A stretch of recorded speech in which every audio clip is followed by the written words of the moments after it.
When they say they're having water on the moon, most people would immediately assume that it's like water on Earth. It's that sort of transparent liquid that we drink. But there's no proof that it is. And even if it was, it would disappear. It would go. It would be boiled off. When I had that little pump for the vacuum chamber, and I put just a little bit of water in the bottom of it. Now, I just mean by a little bit. I mean, I put it in a glass and just filled it maybe about a 1/16 of the way. It took about 5 minutes for that water to outgas. Yeah. Now, when I took that same little glass and I put it in the chamber with the bigger pump on, as soon as I turned the switch on, it was gone. Yeah. Just shortly after that. So how is this going to work when you're on the lunar surface? The same way. It's going to go even faster. They're claiming, I believe it was, 0.608, something like that, % water that they found in one of those crater rims. Yeah. But how the heck are they measuring this? I mean, if they're going to use spectral analysis to do it, that's fine. But it's in a vacuum, guys. It's right on the surface. Yes. Yeah. If they found water, frozen water, like a sheet of ice there, I mean, there's going to be a Canada-Russian hockey game is going to break out there just as soon as you can, you know. What else are they going to do with it? But saying they found water on the moon encourages lots of people to speculate that what they found is what we know as water on Earth. And you can electrolyze it and produce hydrogen and oxygen from it. But if they haven't found liquid water, as we understand it, they've only found ice. Let's see a bit of it. They've got all these return rockets. Put a bit of it in one of those rockets, send it back to Earth, and we'll have a look at it. Because I don't think they found water. I think they found hydrogen and oxygen.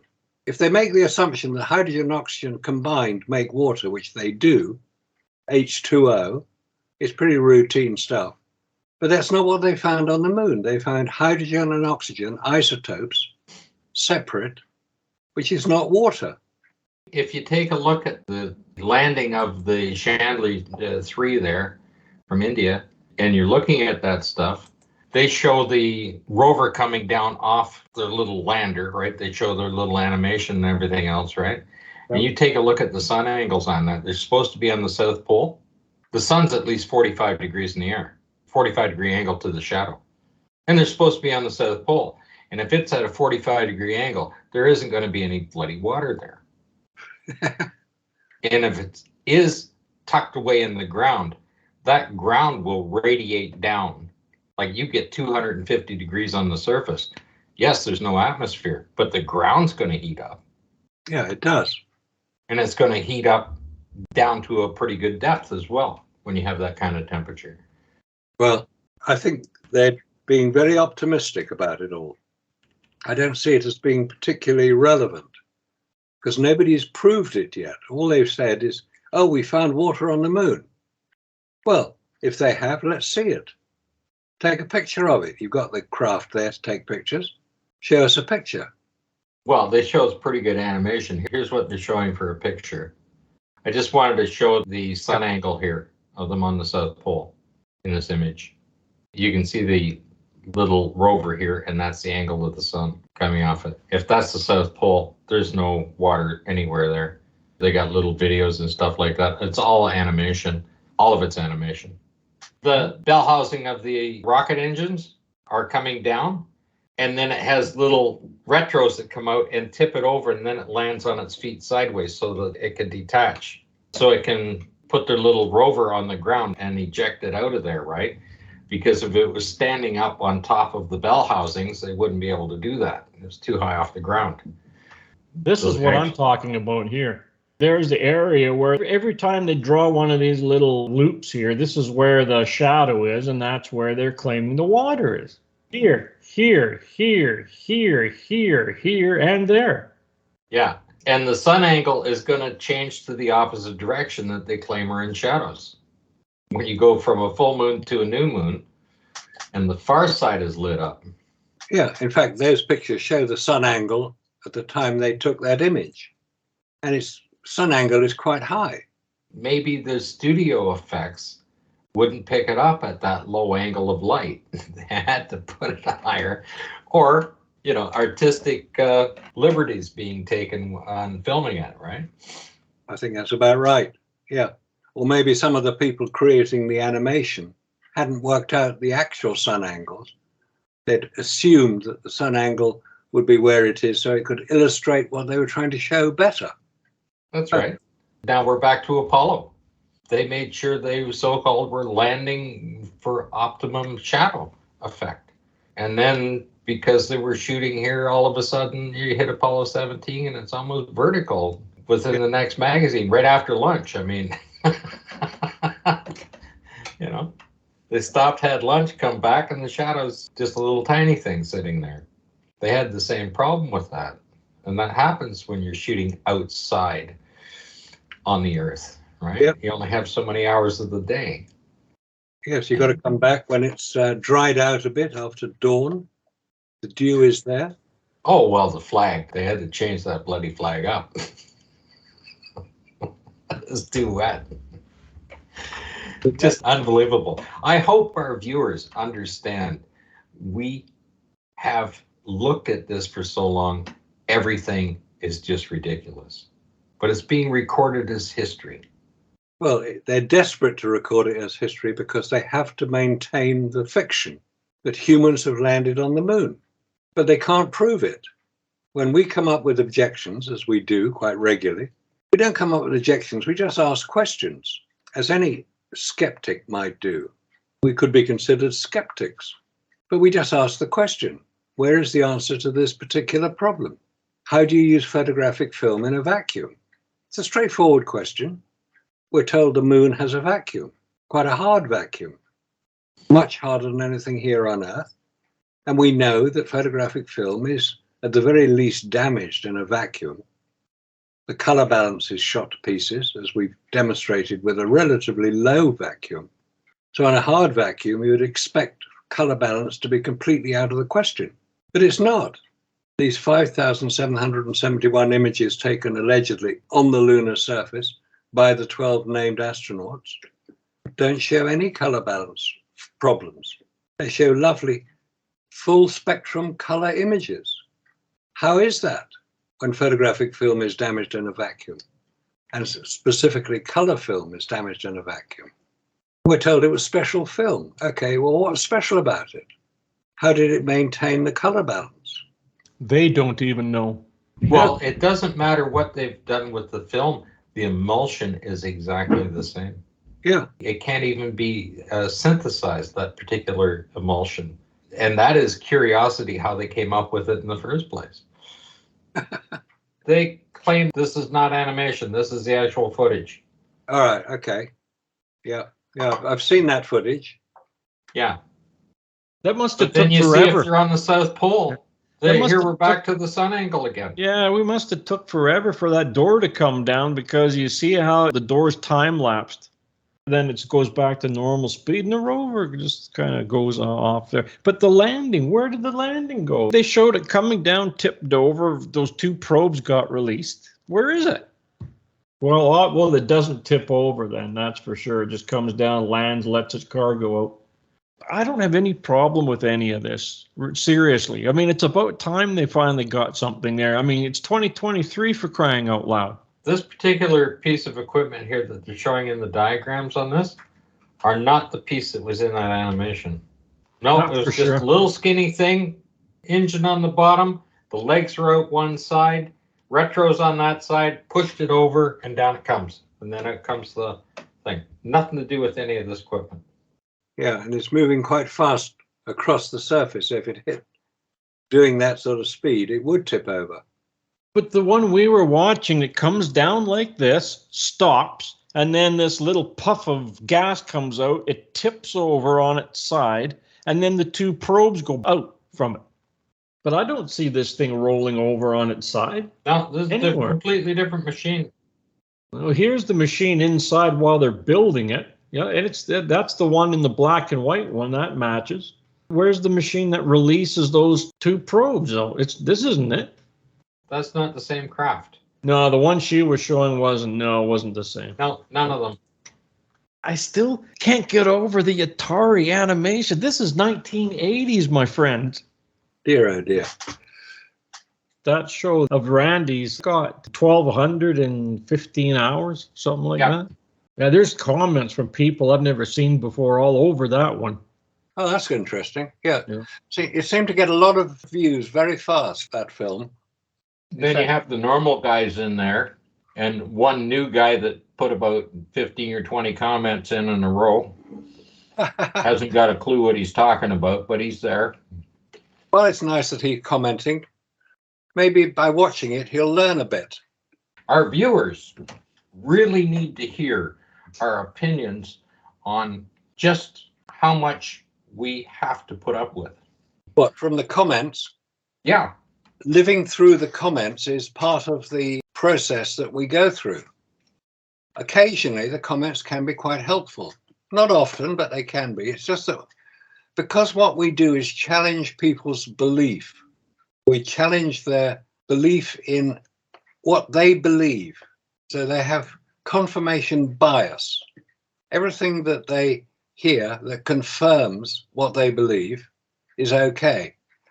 People like us who come along and challenge that with, to be fair, a degree of science backing, a degree of science knowledge, they immediately assume that we are talking rubbish. We're not talking rubbish. You can check it out yourself. We don't say things we cannot back up. We don't say things that we cannot support, and we can demonstrate that they are correct. So what is unfortunate is when people don't look at what we say and challenge it on the basis that we are defining NASA's ability to land on the moon. Well, that's what we do. We challenge that. Now, if we're wrong, as I've said so many times, it's getting boring. If we are wrong, if I am wrong in anything I say, I want to hear about it. I don't want to hear insults. I don't want to hear aggressive behavior. I just want to hear detailed information. If you can't provide the detailed information to support what you say, then forget it. You'll be ignored. You've got to provide detailed information. Support the points you make. You may be right. Let's see it. Let's hear how you arrived at the position that you are currently holding. Not because you've read it somewhere, not because you watched some YouTube film of somebody agreeing with you. That's not investigation. That's propaganda. If we're getting propaganda, we'll ignore it. It just doesn't matter. It's not important. The information that Robert illustrates on the films that we post, because they are recordings of the discussions we're having. So what's the problem? If you don't agree with what we say, that humans have not landed on the lunar surface for various good, scientifically provable reasons, then prove we're wrong. That's what I always say, prove me wrong. I don't claim to be 100% correct on all occasions, as many people have pointed out.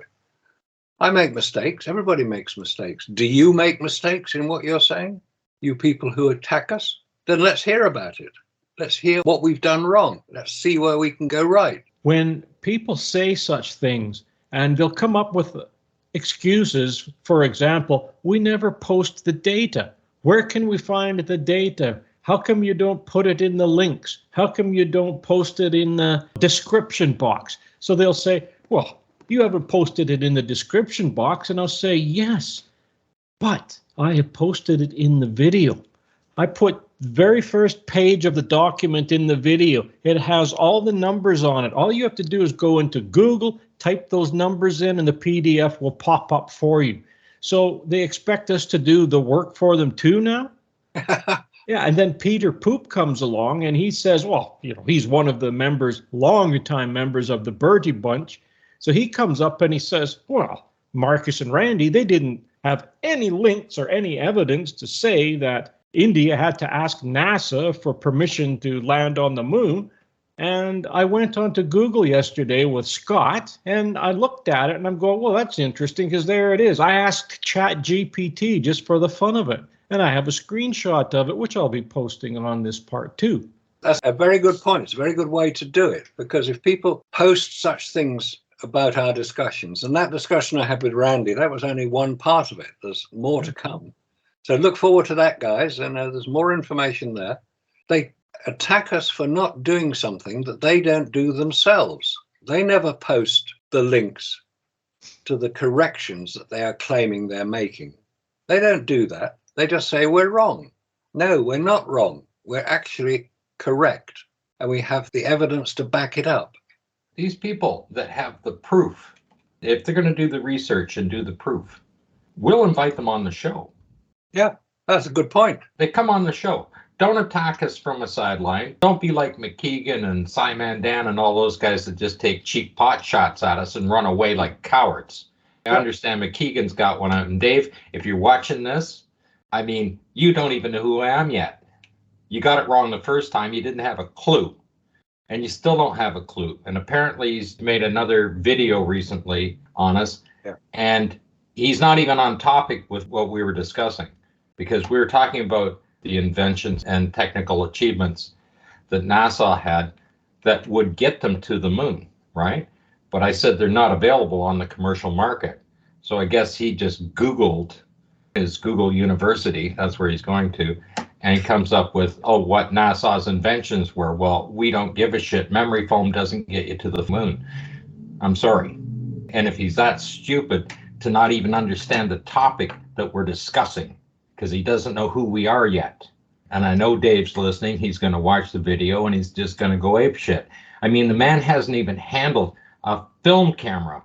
If he's going to do something, go buy a 500 EL Hasselblad camera, buy the film, buy a vacuum chamber, do the tests, and stop pissing around with your cheap shots. He won't come on our show. He's making an idiot of himself. We don't have to do that. He's already done that himself. He's embarrassed himself because he doesn't know who we are. He doesn't know the type of research we have done or the number of years that we've been doing it at. And Marcus, you're well over 30 years. Yeah, 30 years of research into this whole area. More than that now. It's increasing all the time. I hardly look old enough to have been around with, but I was around when they landed on the moon. I watched it happen live on my little black and white television in my flat in London in 1969. I'm that old. Same thing. I mean, we watched it. We were all sitting there watching it in our living room on an old RCA black and white television with rabbit ears. It was an important event because it had been bigged up so far by NASA's publicity department because they wanted to ensure that everybody was aware of how important this event was. It had to be seen to happen. That's why it was on television. Now, there's a lot of things on television then and now and in the 54 years in between, which we've watched and we know are not correct. Just because they're on television doesn't mean to say it's correct. You know, same old thing. I've seen 80-foot gorillas climb the Empire State Building and King Kong. Is that real? No, of course it's not. It's Hollywood at its finest. I've seen men walking on the moon. Is that real? No, of course it's not. Not necessarily Hollywood doing that, but there were people there. And the previous issue of Nexus covers that particular story. It's called Operation Slam Dunk, because they ensure that it was correct. Now, if you're going to do something, you want to make sure that you get all the details correct. So if it's going to be filmed at Cannon Air Force Base in New Mexico, which is where it happened, they would ensure that the film was correct. It's interesting that one of the stories about Apollo is that they lost all the tapes which had the original film on it. Which are now for sale. Exactly. And they've been discovered in the old McDonald's warehouse. Right beside Menlo. Yes. Robert and I were looking that up. That's an incredible discovery. It's right by Menlo Park. Isn't that something, how that has been staring us right in the face all these years? And then all of a sudden, one shot comes out and, hey, wait a minute, I know that blimp hangar. That's Menlo Park. So I looked up San Francisco and I looked around the area. Like, wait a minute, there, it's right there. And it's been staring us in the face the whole time. Yeah. McDonald's is right beside the hangar. Right beside it. Yeah. He's got a picture of it. That's where they must have shot all the orbital stuff. When they looked at those films, I have a picture of one fellow holding the film up to the light. And guess what? They're all orbital shots. Amazing. So they must have used that hangar. It's known as Hangar 1. It's an old airship hangar. It's one of the biggest buildings in America, if not the world. It's huge. It has been used as a film studio. I believe that's where the film of Apollo 13 was partly shot there, because it enables control of the environment, the use of large light setups to imitate the sun. And that's where there have been these questions about light fall-off, especially the Apollo 11 photographs. You can see the light fall-off because artificial light, no matter how powerful it is, on a big distance, will tend to show fall-off. That was identified 25 years ago. There's fall-off in the pictures. It's one of the points that David Percy made in his films. Yeah, that's exactly right. But people need to know how close Menlo is to Paramount and Downey Studios. It's very close by. 12 miles. I mean, how handy is that? And my only question is considering the fact that McDonald's is such a successful corporation, why would it be closed out? That's my only question. Unless somebody actually bought the property from them because they needed it. This is interesting because I had a look on Google as to when they found those tapes, and it was 2009. So we had to look at some of the interior of this restaurant, McDonald's restaurant. You do know the very first thing they do when they close a restaurant down like that, they take the stainless steel, they take the fryers, they take the cooktops, all of the appliances are gone out of there. Yep. And they're moved to another location. Well, all of that stuff is still there. Why is it all still there if they're not going to ever use it again? Yeah, it just looks like they just shut the door. Yeah. Everything is there. Maybe NASA took over their lease, paid them enough money so that they could store all these thousands of reels. They're big reels. They're not sort of little pen drives. These are huge 14-inch, 2-inch wide reels of tape. The thing is, they're not data tapes. They're all footage from the orbital perspective. That's all they are. They're all just film reels, 70 millimeter film reels and 16 millimeter. So they have 16 millimeter film reels and 70 millimeter spools of these shots. That's crazy. So come on, Dave McKeegan, let's see you have a look at this and tell us how wrong we are when the evidence is staring you in the face that the McDonald's restaurant, literally next door to Hangar 1 in Menlo Park, is where all these tapes were stored. Is that wrong? Is that incorrect information? Come on, let's hear about it. You're so knowledgeable. Go and do some decent research. Is that on Sotheby's is selling the...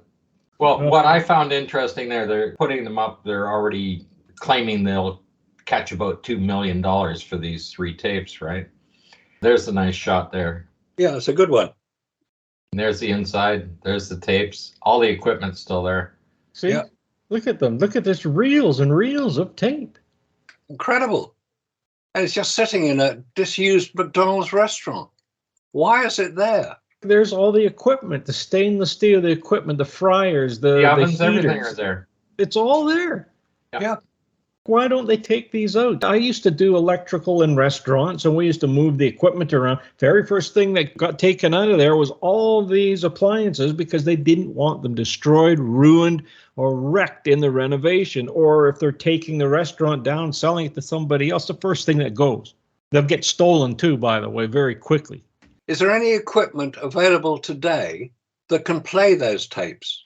Yeah, Tim has one. That's the machine they took apart to clean and couldn't put it back together, so they threw it out. Matter of fact, of course they do. He's got the machine set up right here. There he's looking at it. There.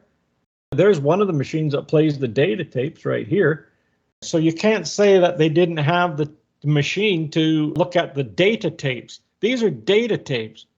Yeah, so can those still be played today on equipment? Well, there's the machine playing them right now. So that would have been in 2009. Yeah.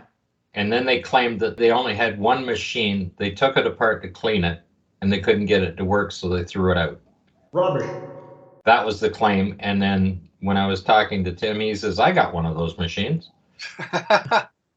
Isn't it convenient that the things that are required to demonstrate NASA's fraud conveniently disappeared. If Tim has got a machine that can play those tapes, let's go and get one of those reels and see if he can do it. See what's on it. I think he offered. He already offered. There's something very wrong here. Much of what we have discovered over the last 25, 30 years has now come to fruition because we can now demonstrate that certain events which are considered to be historical information, i.e. there's no machine to play the tapes, is wrong. There are machines, and if Tim has got those machines and is willing to do it, all it needs is somebody to rock up to the McDonald's restaurant, get a few of those tapes, and get them over to Tim. And if they've degraded in any way, shape, or form, he's got the equipment to bring it back. There we go. Yeah. Now, if we can find those data tapes and play them, and if there's anything on it which demonstrates the fraud of NASA, it's game over. We're quite close to that point. All of these people that are sitting talking about how great things are about NASA's new projects and everything else. There's an article on how the one satellite that's heading directly towards the sun managed to successfully get through the last couple of CMEs that happened, the solar mass ejections that have happened. Oh yes, they're perfectly hardened and everything else. We've got that down pat. Well, how come the ones in low Earth orbit don't have that hardening equipment? Because they knocked a few thousand of them out the last time around. That's what the reports are on it. And the other thing I've been saying for a long time is the communications through the Van Allen belts, right? And if you want to read an article that really, really will set it home for you, is just look up on NASA scintillation. And that's the distortion or blackout conditions between 100 and 250 miles for low Earth orbit satellites when you have a CME. That is what is getting through the Van Allen belts from the sun on a CME and destroying the communications of those satellites. They're already fully protected by the Van Allen belts. So if you're on the outside of that and you have a CME, or if you're within the Van Allen belts, I mean, they're going to be completely trashed, these machines. They're only talking about the scintillation, which is the distortion in low Earth orbit. They don't talk about satellites they claim are out farther than that. So you read that, and then you read the one that's headed towards the sun, and it works perfectly fine. Well, if that one works perfectly fine, why don't they use that technology on the other ones? There's an inconsistency. And this is what we talk about, are the inconsistencies in the documents that NASA produces. One is in direct conflict with another document. And we have this all the time. And of course, if NASA wants to prove that they landed on the moon, they have restored the guidance computer system. They've restored the entire control panels, everything at Houston. It's fully functional. They've got all kinds of museum pieces that they have to just rot the dust off of, fuel them up, and away they go. Use that equipment. You've restored it all. You've restored the spacesuits. You've got everything there. All you have to do is throw some fuel in it and a couple of guys and go to the moon. You don't need this new technology. That stuff worked just fine. Absolutely fine in 1969. You've restored it all. Look at the money you could save. I mean, look at the money the public could save, because there's no space station required. There's no extra fueling or ferrying fuel up to low Earth orbit, then ferrying more fuel to the space station, the lunar gateway station, so that when they come back from the moon, they can fuel up to head back to Earth. Where are all these ferry vehicles going to be manufactured? We don't see anything yet. And they don't need to do any testing. It's already been done. It's proven. They've said it over and over and over again. This stuff worked. You don't need to retest it. The suits work. Everything worked. Their guidance system works. And they've got it fully functional and put it on display for simulation. They've got everything built, except they got to now put a launch pad up and a rocket because they don't even have anything to launch. I mean, that's really sad, you know. That's really sad.